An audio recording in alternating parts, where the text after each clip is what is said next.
Ayy, look, yeah, ayy.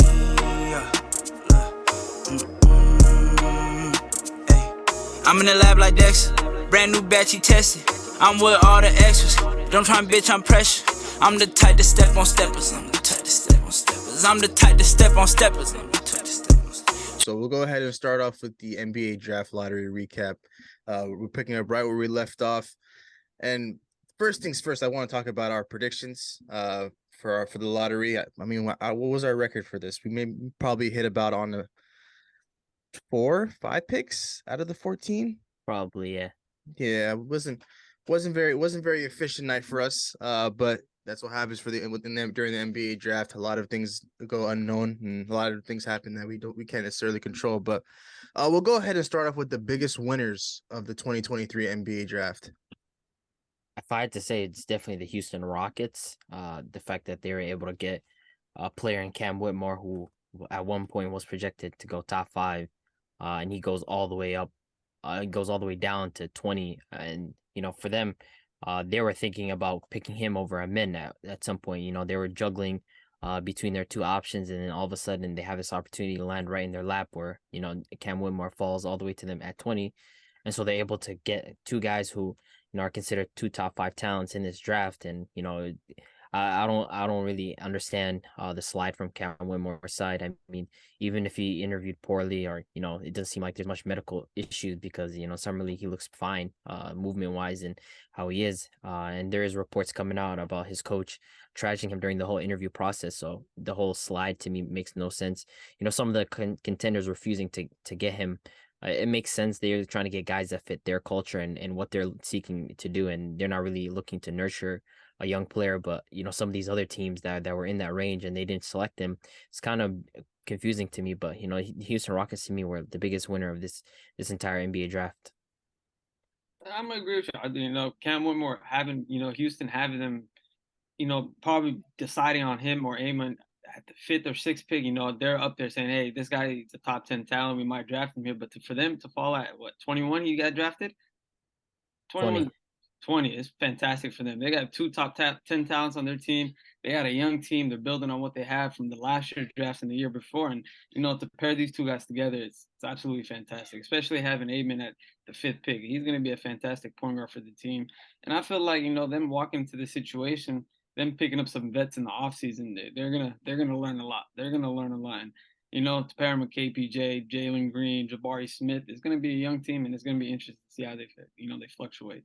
And there was a couple other good picks in this draft. A couple other, I feel like Orlando came up with Anthony Black. I feel like people said they reached for him early on in the draft, but I feel like he fell perfectly for them, and he's been performing for them in the summer league. So I feel like they came up good in the draft. I haven't seen much from Jet Howard. I feel like they reached on him a little early, but we'll see what happens.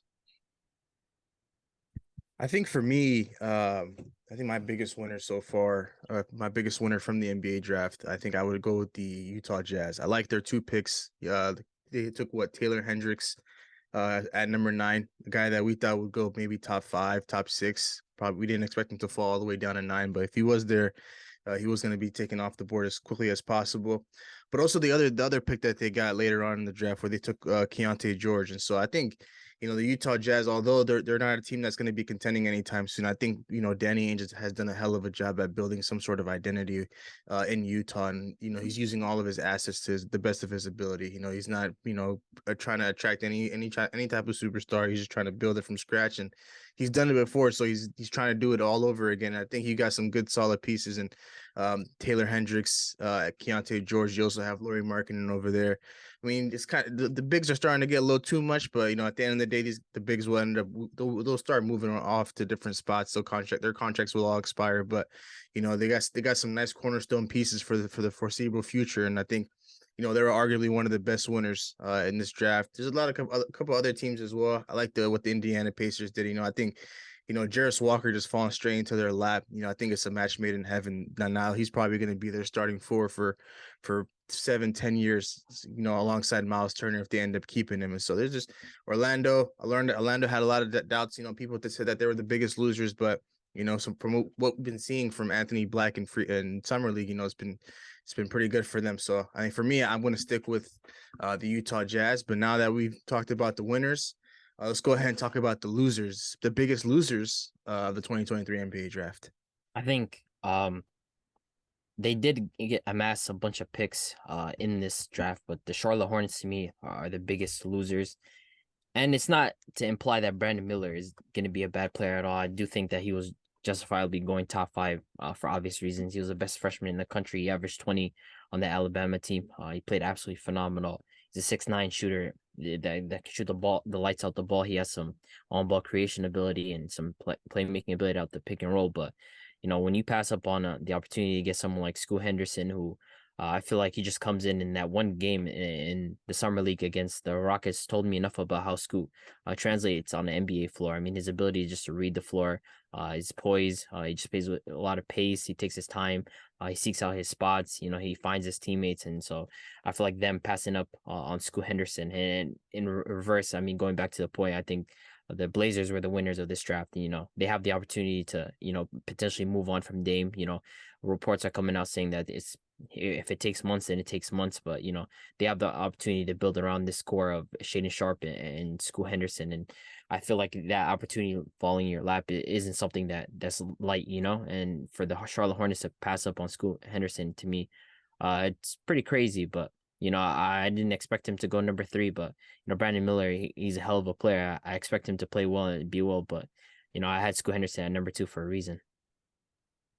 Yeah, I mean, I think the consensus is obviously going to say the Hornets should have taken Scoot Henderson. He's the better player overall. Just because Mill fits the system doesn't mean you have to take the systematic player. But yeah, I'm not gonna say they're the biggest losers. I feel like the Wizards are the biggest losers. Them reaching for Bilal Coulibaly, I feel like they could have went another way in the draft. They could have taken a better player, a much more player that has played more coming up to this draft. Bilal, he's young, hasn't played much. He's raw talent. He's grown quickly. He's grown like 10 inches over the last year and a half. So he's still adjusting to his body. But for them to take that pick at 7 and not, get Taylor Hendricks or keep Walker or draft another point guard that's already been playing in college, for me, I don't know what they're doing this offseason. Obviously, they picked up Jordan Poole, but we'll see. For me, it's the Wizards. I think for me, I got 2 teams in mind. I got one being the New Orleans Pelicans. I think them taking Jordan Hawkins out of Connecticut just doesn't sit right with me. And I completely understand, the fact that they lacked shooting last year, and Jordan Hawkins is a good shooter. But, I think there's a lot of other prospects, a lot of other talented guys on the board still available for them to pick, and they took a guy that that kind of made a name for himself during March Madness. And I think March Madness is the biggest stage in college basketball, of course, but if you're able to make a name for yourself that late into the season, I kind of question who you were as a player throughout the course of the whole season. So and it's kind of hard to trust. So that's one for me. I think they could have. I think the Pelicans could have done a better job at drafting. I think they could have taken either Keontae George, Cam Whitmore, who was sliding at that point. There's a lot of other options that are a lot better than Jordan Hawkins. And then number 2, the Dallas Mavericks. I believe they took Derek Lively. Yeah, I'm not a big fan of that guy. I just, after watching the tape, before that, our last episode, I understand the need for him. They need a guy that can just be a rim protector, be that guy that can protect the paint and stuff like that. But I'm not too entirely sure how he's going to fit in a Luka Doncic, Kyrie Irving led offense. I'm not too sure. He's not a guy that's going to demand touches. He's probably just going to be a guy that works around the rim and stuff like that. But it's going to be tough to keep a guy like him on the floor during crunch time. And I'm pretty sure they're going to resort back to their old ways where it's Kyrie and Luka playing one-on-one basketball, and they have a lot of other shooters around them, like Maxi Kleber and stuff like that. So, those 2 are my biggest losers for sure. The Hornets, I think the Hornets are probably the most obvious one, them passing up on Scoot Henderson to take Brandon Miller. I don't think we'll ever understand why a franchise who pretty much was at the bottom of the barrel last year are drafting for best available instead of best fit. But I guess it's going to be interesting to see how that whole thing plays out. But aside from all of that, I look at the rest of the draft.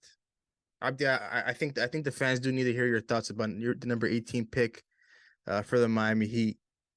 I think like in Spoelstra and in Pat Riley's mind, they're essentially looking for a player that to them fits the culture of what the Miami are essentially trying to do. They're trying to get a ready now player to help contribute to winning right away. But I just feel like at that point in the draft, if you have a talent like Cam Whitmore available, or if you have like you got to get players that suit the system more. To me, Jaime, he's not necessarily a spot up shooter in the essence of like he's taking high volume 3-pointers. His 3-point shot was very streaky.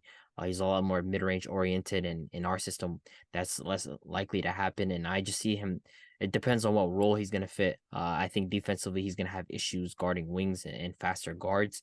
I'm curious to know what position he's gonna essentially slot into, because even if you see him as being like the Max Strus a replacement, Max Strus is, to me, has the edge in terms of athleticism, and I think he was a much better movement shooter in what he offered. And we already had Duncan Robinson as another movement shooter. I feel like getting someone that's more of a defensive wing like Max Prosper, or even getting a guy like Leonard Miller, or even Jalen Hood-Schifino, who could have been a Kyle Lowry replacement coming up this season. Any sort of like replacement for like key areas.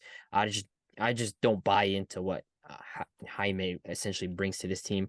He might end up being a good player, and I might be wrong, but from what I see and from what the tape is, I just don't trust 4-year players who are like high scorers, but I'm not necessarily sure what role they're gonna buy into when they come to the league, especially one where I don't trust his agility and his athleticism. He has a good vertical leaper, but outside of that, I don't buy into his athleticism. I would have preferred a lot of other different prospects, but I want to see if I'm proven wrong. Any head scratchers in this draft? Any picks where you were like, okay, this guy might have went a little too early in comparison to my big board? I want to say Bryce Sensabaugh going 27 is a head scratcher for him going that late.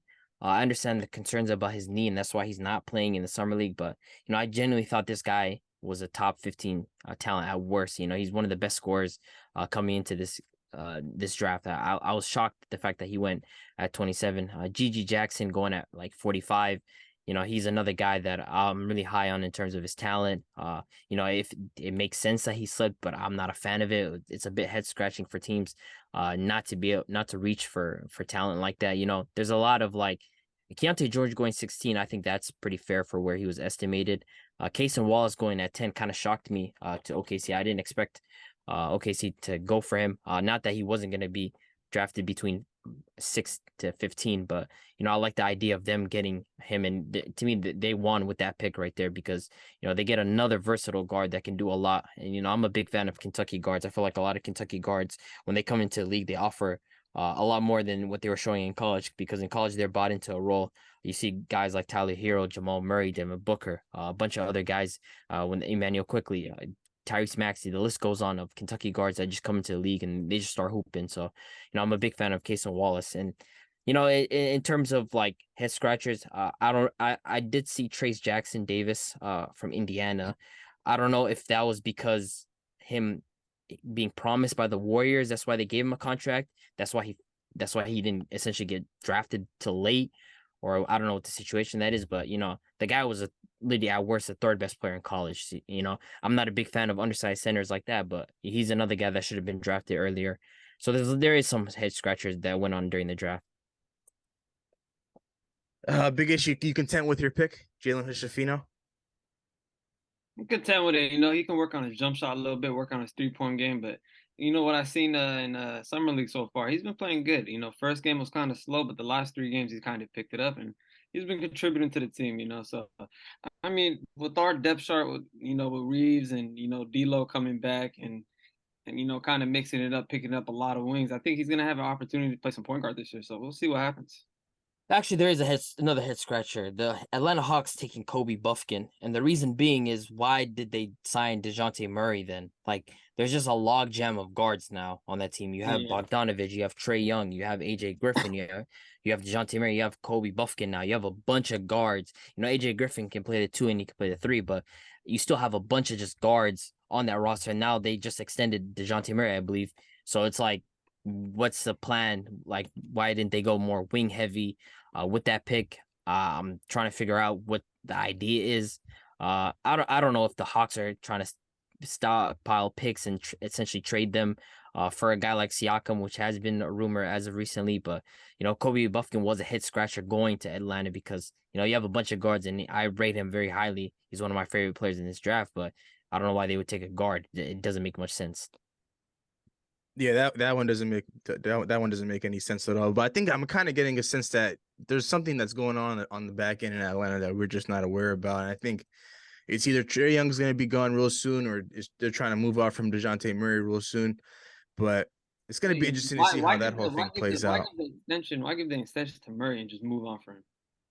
That just makes no sense for me. You sign him to a 4-year. Well, it depends. It depends when DeJounte Murray's contract was expiring before this extension, though. Because if you're in trade talks for somebody and you want to move DeJounte Murray instead of Trae Young, a lot of teams might be hesitant in taking DeJounte Murray because he's probably going to be on the roster for maybe 1 to 2 years max. But now he's locked in for the foreseeable future, so they could probably take on that contract. They could probably take him on, and they won't feel like he's going to be leaving anytime soon. So I think that's probably the only reason why they gave him that contract, just to kind of keep him secure for a little bit. And if they're looking to move him real soon, then I think he'll probably be the first to go over Trae Young. But I think sometimes within the next year, Trae Young's going to be out of there. I think Trae Young in the next year, he's going to try to leave.